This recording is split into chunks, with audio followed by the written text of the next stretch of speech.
Our top story this morning, on Saturday, just before 10 p.m., Sanders County Sheriff Tom Rummel said his dispatch center received a call stating the two individuals had been shot at a residence outside of Trout Creek. Deputies were dispatched to the scene and verified that two people had been shot. One adult female was deceased.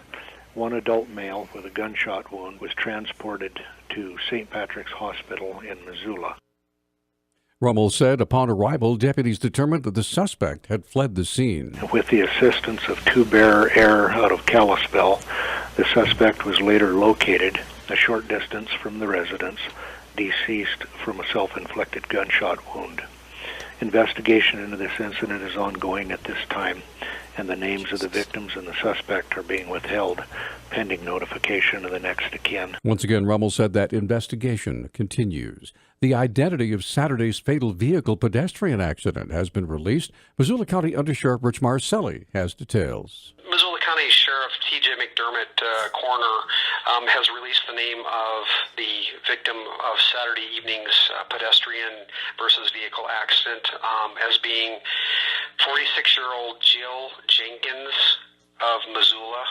She was within a few blocks of her residence. Police spokesman Travis Welsh said investigators have spent the last 2 days at the accident scene recreating what occurred when Jenkins was killed. So far, no charges have been filed against the driver of the vehicle. The Montana Highway Patrol says a Helena school bus driver pulled away from a stop sign into crossing traffic, and the bus was hit by a pickup truck, causing it to go off the road and tip onto its side. Helena school officials say the two elementary school students on the bus at 7:15 yesterday morning were wearing seat belts and were not injured. The driver and an attendant were also on the bus. The patrol said the bus driver was cited for failure to yield. School Superintendent Jack Copps says bus contractor First Student put the driver on administrative leave. The patrol and First Student are investigating that crash. Copps said one of the first people on the scene was a school nurse. She examined the students and their parents picked them up. The Montana State Fund Board is scheduled to meet tomorrow to inform two new board members on a lawsuit the state fund filed against the state. The lawsuit argues a bill that allows the Montana Board of Investments to charge a 3% management fee assets above $1 billion is unconstitutional. The bill was included in legislation to address a projected $227 million state budget deficit. Supporters argued that such a fee is a legitimate business expense. The lawsuit was filed November 17th, the same day Governor Bullock appointed two new members to the board. Former Democratic Senator Cliff Larson of Missoula and Jim Malloy, a former senior policy advisor to Bullock. A spokeswoman for Bullock said the governor's office did not know about the lawsuit before the appointments were made. Missoula police got a 911 call about 2 o'clock Sunday afternoon about a man reportedly aggressively panhandling on North Reserve. Police Public Information Officer Travis Welsh has more. Officers were called to 2500 block of North Reserve Street for a complaint of solicitation and disorderly conduct.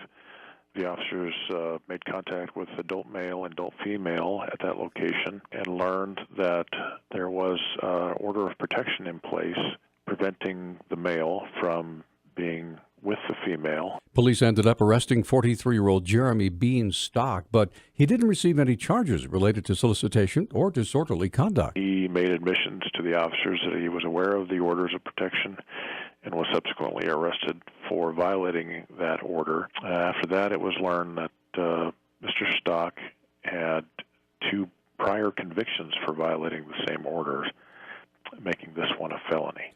Like DUIs and partner or family member assault charges, orders of protection are cumulative in Montana, and the third charge becomes an automatic felony. Over the weekend, Missoula police responded to a 911 call and ended up arresting a woman who had placed the call. Police Public Information Officer Travis Welsh once again explains how that incident began. This was Saturday, about 10 o'clock in the morning. A woman called 911 to request an officer's assistance after she had been evicted from her residence. The officers made contact with her at the location and determined that the eviction was in fact a civil issue and they had no jurisdiction. The woman had skipped out on a number of court appearances, it seems, and was apparently carrying drugs when police got there. This individual had outstanding warrants for her arrest, and she was taken into custody. She's identified as 37-year-old Summer Hunter. When transported to the jail, it was determined that she also had in her possession what appeared to be methamphetamine, as well as some drug paraphernalia. And currently she is being held on a charge of criminal possession of dangerous drugs. The felony drug charge, just one among 6 that Hunter is facing, 4 of those failing to appear in court for past misdemeanors. The National Rifle Association and a sport hunting group want to ensure their members can hunt grizzly bears in the 3-state Yellowstone region after the animals lost their U.S. protections. Idaho, Montana, and Wyoming are considering limited trophy hunts for grizzlies in future years after the U.S. Fish and Wildlife Service revoked the species' threatened status back in July. Conservation and environmental groups have sued to restore the protections. Now the NRA and Safari Club International have asked a judge to let them intervene in the case. The group submitted affidavits from their members saying hunting would improve public safety by making Bruins fear humans.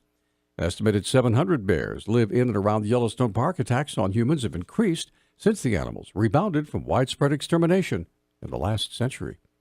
And finally, University of Montana graduate student is partnering with Indian tribes to study how effective electric fences are in protecting poultry and livestock from grizzly bear attacks. The Missoulian reported Saturday the study will explore whether electric fencing changes the way grizzlies move through the populated Mission and Flathead valleys. Student Carrie Enos and Confederated Salish and Kootenai Natural Resources Department will conduct the study, which will focus on GPS-colored grizzly bears. The department has experimented with electric fencing over the past 15 years. Wildlife Program Manager Dale Becker said incidents in which both cattle and bears are killed have dropped significantly since the 1970s and 80s. The study aims to further reduce the number of those incidents. Our News Talk time now is 6:12. News Talk, KGVO. Missoula's official weather station. Mostly sunny skies today with our high temperatures in the upper 30s and low 40s. Increasing cloud cover tonight with rain changing over to all snow this evening. Light accumulations are possible by Wednesday morning. I'm meteorologist Brooke Foster for Missoula's KECI 13.